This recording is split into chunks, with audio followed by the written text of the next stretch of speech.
What's going on, guys? Cleepus Tech here, coming back at you with another video.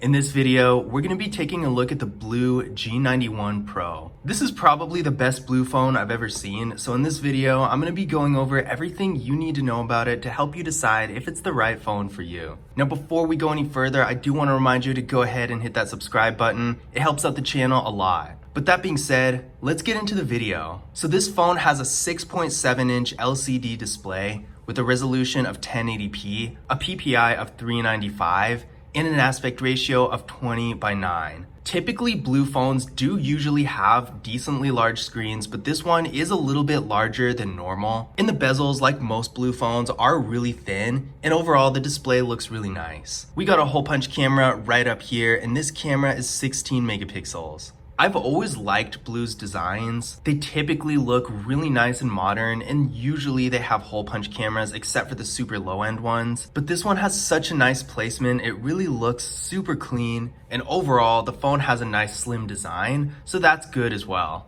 Having a large display is going to have a lot of benefits, especially when you're streaming videos, viewing photos, playing games, even reading. Pretty much everything is just going to look larger, so it's all going to be better. And the other thing I like about this phone, as opposed to pretty much every other BLU phone I've ever seen, is that it has a 1080p resolution. So not only are things going to show up bigger, but they're also going to just look better in general. So overall, if you're looking for a phone for content consumption, this phone's going to be a real good option. Now, this phone has 128 gigabytes of internal storage with micro SD card expansion, so that's pretty impressive. Most people aren't going to need more than that. Now, for a BLU phone, this isn't really surprising though, because BLU phones typically have at least 64 gigabytes, if not 128. And since this is a really high-end phone for a BLU phone, I would expect it to have this much, but compared to a lot of other phones in the price range, although plenty of phones by this price range at least have 128 gigabytes, there are still plenty that don't, so it's good that this phone has that much storage. Even if you're not a power user, if you don't think you're gonna need it, it's still a good idea to have more storage, because these days apps and even the system, pretty much everything is all just getting larger and larger, taking up more space. Back in the day, they used to have phones with as little as 16 gigabytes. I remember when the first iPhone came out, it was something like 8, 16, 32 was a lot to me then. But now that's pretty much nothing. These days, you do need a lot more storage, and this phone has not only a bunch of internal storage, but if you really need more, there's always the micro SD card option. Now, one thing about this phone that I absolutely love is that it actually has wireless charging. This phone does support 10-watt wireless charging, and that to me is such a nice thing about this phone. In fact, in my opinion, it's a significant advantage this phone has over even other mid-range phones that are in a slightly higher price range, because most phones that aren't flagship phones, for whatever reason, don't have wireless charging. And that annoys me so much. If you've been watching this channel, you've probably heard me say it. I don't know why phones that aren't flagship phones don't have wireless charging yet. It's not that complicated of a feature, so I would think that they would implement it in some other lower end phones. But even some of the great mid-range phones, like the Samsung Galaxy A52 5G for example, don't have wireless charging, and I just don't get it. NFC seems so much more complicated, and plenty of phones, even really low-end phones, have NFC. But very few phones that aren't flagship phones have wireless charging, so that's one thing I really appreciate about this phone. Now, this phone also has a nice fingerprint scanner. Unfortunately, we don't get an in-display fingerprint scanner. I would think with the nice modern look, that would look really nice, but we do get a pretty reliable one right back here in the classic spot for fingerprint scanners. I don't think BLU has a phone that doesn't have a fingerprint scanner right here in this exact same spot. So let's give it a try and see if it's as good as all the others.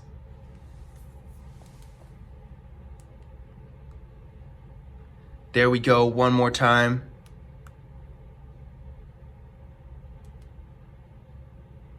And there we go. As you can see, real fast and responsive, pretty much just like every other BLU fingerprint scanner. No complaints here. In addition to just the fingerprint scanner, this phone also has face unlock. So if you're in a situation, maybe you're wearing a glove or something, and you can't use the fingerprint scanner, then you can always use face unlock. Now, taking a look at the rear camera setup, this phone has a really impressive setup, especially compared to most other BLU phones that aren't bad per se, but usually don't have the most high-end features.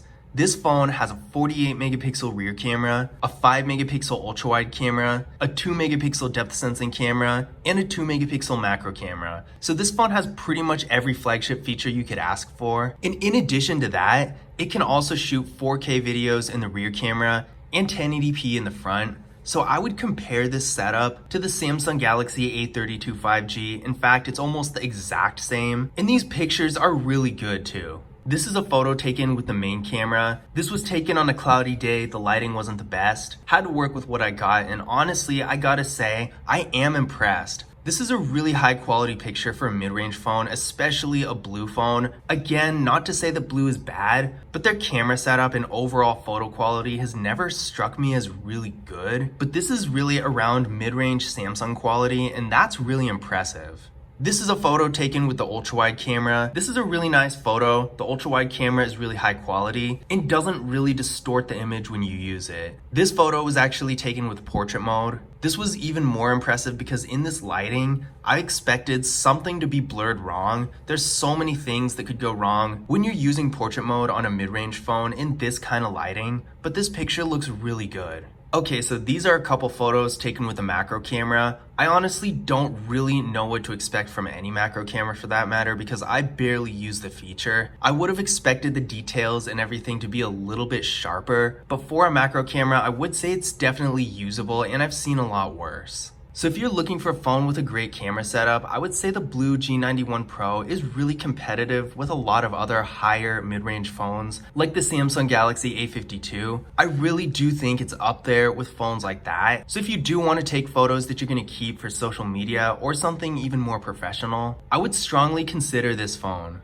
Now internally, this phone is getting 6 gigabytes of RAM with the MediaTek Helio G90 processor. I ran a Geekbench 5 benchmark test on this phone and I gotta say, I was actually really impressed. We got a single core score here of 490 and a multi-core score of 1614. Now for a Blue phone, I've never seen numbers like this. Usually Blue phones aren't really that bad, but I've never even seen one over 900 for the multi-core score, let alone this. This is up there with the Samsung Galaxy A52, Motorola Moto G Stylus 5G, some of the mid-range OnePlus phones. This is really powerful, and you're gonna be able to do pretty much everything you want on this phone. Of course, it's not gonna function at the level of an iPhone or a flagship Samsung phone, but at the same time, there's not really gonna be a whole lot that it can't do. So if you want a phone that's capable of higher-end gaming or video editing and stuff like that, then this phone is going to be a really good option. And even if you're not doing any of those things, if you're just going to be browsing the web, going on social media, streaming videos, those sort of basic tasks, this phone is still going to be a good one to have because this processing power is going to make everything a lot faster. So in general, no matter how you look at it, this type of processing power is going to be a great quality to have in a phone. Now this phone also has a 5000 milliamp hour battery with 30 watt fast charging. Now I don't usually put that much emphasis on fast charging just because it's one of those things that's super situational. If you're like me and just have your phone plugged in for most of the time anyway, it really doesn't even matter. But I mean, 30 watt fast charging, that's really good. And not only is the fast charging good, but this phone also has a really big battery that's gonna give you plenty of life throughout the day. And down the road, it's gonna have plenty of longevity. As the battery starts to degrade, it's not gonna affect the performance nearly as much as it would with a smaller battery. So as a result, you can keep this phone for a lot longer without having to replace it. Now, despite all the good things about this phone, there is one thing that kind of annoys me about it. And that's that it doesn't have NFC. I mean, come on, with all these nice features like wireless charging, which barely any phone that's not a flagship phone has, this great camera setup, 30 watt fast charging, a huge battery, and you're not gonna put NFC in the phone, that really doesn't make sense to me. In case you don't know what it is, NFC is the technology behind Google Pay, Samsung Pay, Apple Pay, all those contactless mobile payment services. And without NFC, you can't use those. And since those features are becoming more and more commonly accepted and used, I feel like every phone should have it, and unfortunately this phone doesn't, even though plenty of phones in this price range and below do have NFC. So that is pretty disappointing not to see it in this phone. To be fair, I've never seen NFC in a Blue phone, but I've also never seen a Blue phone like this. So I would have thought that they would have just added that in since so many other phones in this price range have it. So now that we've gone over some of the specs of the phone, let's take a closer look at the actual device itself. So on the left side here, we got the slot for the SIM card and the micro SD card, an assistant button. I'm not a fan of assistant buttons. They've never done anything for me but annoy me. If you like the feature, then that's cool, but there's so many better ways to activate the assistant. I mean, isn't it supposed to just say, "Hey Google," and it'll just turn on? I don't know why we need a button. It would have been nice if they turned it into a smart key like the Humidity phones. That's something I would have liked, but assistant button, no. On the bottom here, we got a 3.5mm headphone jack, the microphone, a USB-C port, and the speaker.